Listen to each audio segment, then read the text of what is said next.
Hey there, Grumpy Old Fart here. I'm doing an advanced Dungeons & Dragons advice video on excessive drama.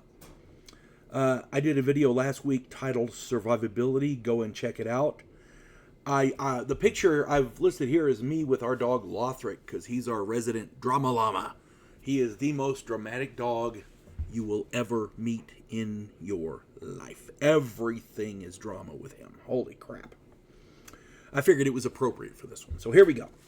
Whenever you create a character for a tabletop role-playing game, there are a number of factors to consider. As I said in that other video, survivability is a major concern. Other concerns include the setting, the political situation, socioeconomic factors, the tone of the game, situational circumstances, all manner. I mean, there's a lot of different concerns. Survivability is a major one, but there's some other questions you need to ask. Is your player character a slave? Does he start out as a slave? Is he a rich kid? Is he a poor kid? Is he a trained tradesman, a skilled tradesman?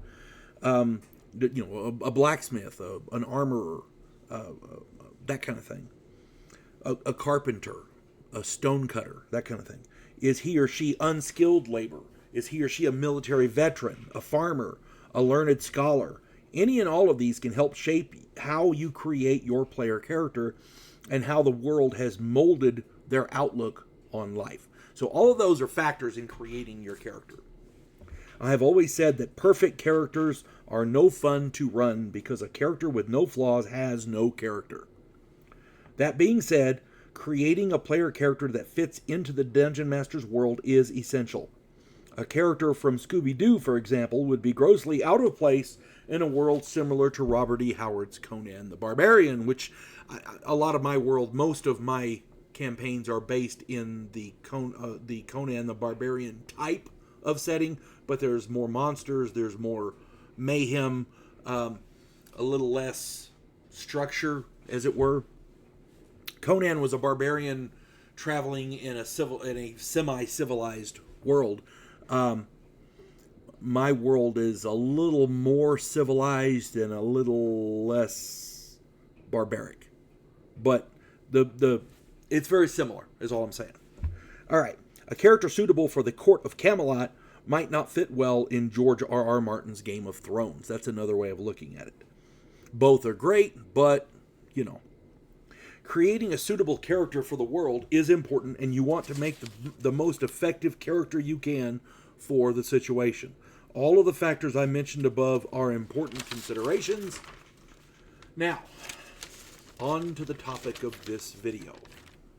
One of the most annoying things a player can do from the standpoint of a dungeon master or any game master in any game is to saddle useless, complicated, ridiculous, or otherwise stupid aspects into a character that they have created to use in an otherwise serious game.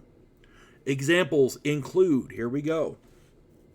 I want to run a 5-year-old kid in your game, where the orcs are ravaging the countryside and rampaging everywhere and the civilians are fleeing the area. Yeah, a 5-year-old kid's going to fit well into that. I want to run a blind wizard. Oh, Jesus, that one was ridiculous. I want to run a wizard with no arms who has to use telekinesis to move things. Where do they come up with this shit, honestly? I want to run a chaotic neutral homicidal maniac in the king's court. I want to run a half-orc cannibal in your world where the player characters are trying to save an orphanage. I want to run an illiterate mute cleric with gender dysphoria and narcolepsy. Yeah, that was real. Okay. This is one of my favorites. I want to run 6 characters, all of different and diametrically diverse alignments, all with various degrees of insanity, and 2 of them will be house cats. Yeah, house cats. In Conan. Yeah, in a Conan type world. I want to run a character who can jump and do flips like Xena. That one was one of my favorites. Oh my god. The laws of physics apply, people. I'm just saying. I want to run a fighter who is a frog. I want to run a spy who's a triple agent and who has gadgets like James Bond, all based in magic, of course, but he's only 4 years old. Yeah, in Dungeons and Dragons, he wanted to run that. I want to run a defenseless baby white dragon. I want to run a 5-year-old little girl with pyrokinesis like Firestarter. Ay, ay, ay, ay, ay. I want to run the king of the land, but he's a polygamist whorebanger with 1,000 concubines. I want to run an undead magpie. All these are real. They actually happened, people. These were what my players wanted to run in my game. An undead magpie. For those of you who don't know, a magpie is a bird. I want to run a newborn wolf pup. A newborn dire wolf pup. I want to run a drug-addicted alcoholic with multiple personalities.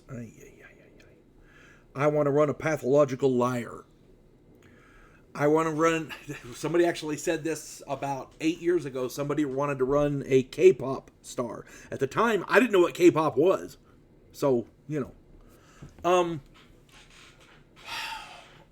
of my absolute favorites was a guy who saw how another character was using martial arts in the game because I had an Oriental character. This happened about 30 years ago.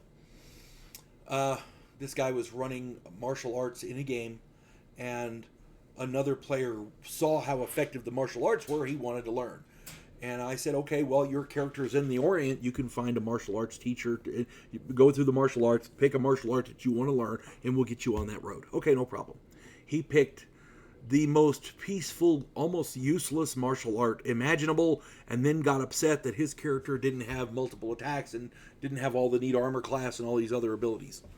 And I explained to him, this martial art is designed completely defensive. It's not designed it's designed for show. It's not designed for combat. It's what they use in theater productions. And he said, oh, but it looks neat. It's got a neat name. I want to try it. I said, okay, fine, but you understand it's not going to be effective in combat. And he goes, oh, I'll make it. Okay, he'll make it effective. Yeah, well, there you go. And then he complained that it wasn't effective in combat. I shit you not. That actually happened. Each and every one of these was set to me by people wanting to play in my game, which I based very similarly, as I said, to the world of Conan the Barbarian. They knew this, and yet they still proposed these characters. And the really sad part was that they were stone cold serious. They were not joking. They actually wanted to run these characters in that game. The people who got to play little kids made them drama queens, of course, and they sniveling little shits who they weren't effective. They had no value to the group. The group had to protect them. They were an anchor to people trying to fly. The Firestarter clone burst into tears whenever she had to fight, and this was an adult male that played this character. Whenever she had to fight, okay, she burst into tears because she would have hurt nobody. The player characters had to kill the half-orc when orphans started disappearing. The acrobatic Xena became a pincushion for 100 arrows. They couldn't catch her physically, so they just started shooting her with arrows, which is logical, The blind wizard incinerated most of the party with a fireball. The pathological liar got 3, and by the way, killed himself in the process. The pathological liar got 3 player characters killed and was then hacked to death by the rest of the party.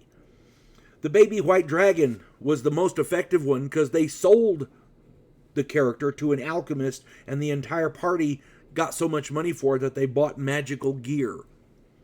The narcoleptic cleric was left behind in a dungeon somewhere because nobody wanted to wake him up because he was useless. The wizard with no arms couldn't cast any spells with semantic gestures and died quickly. And again, most of these were proposed by adult males. This isn't a sexist trope. These were proposed by dudes. I drew the line with the 6 player characters. The 6 player characters run by one person. The king, because that was just ridiculous. I couldn't get him. Why would anybody want to leave a castle if you're a king with multiple wives and 1,000 concubines? Why in the fuck would you leave? It was stupid. The 4-year-old James Bond clone, I couldn't allow that.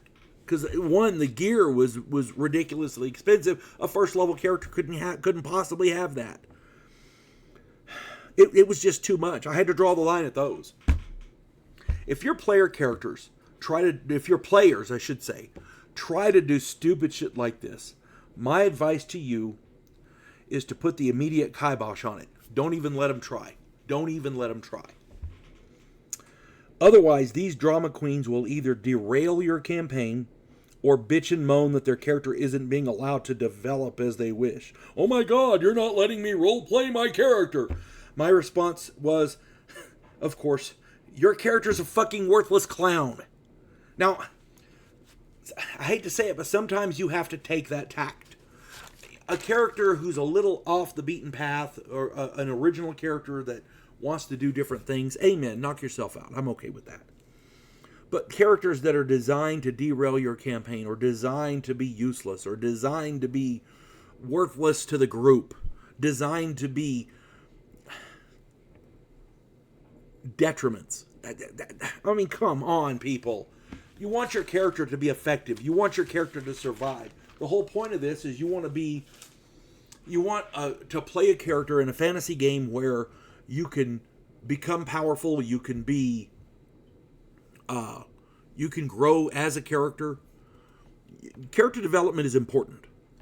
But when you start out with a 4-year-old sniveling, whining, useless lump, what's the point? Honestly, what is the point? Because you're bringing everybody else down on top of it. Jesus Christ.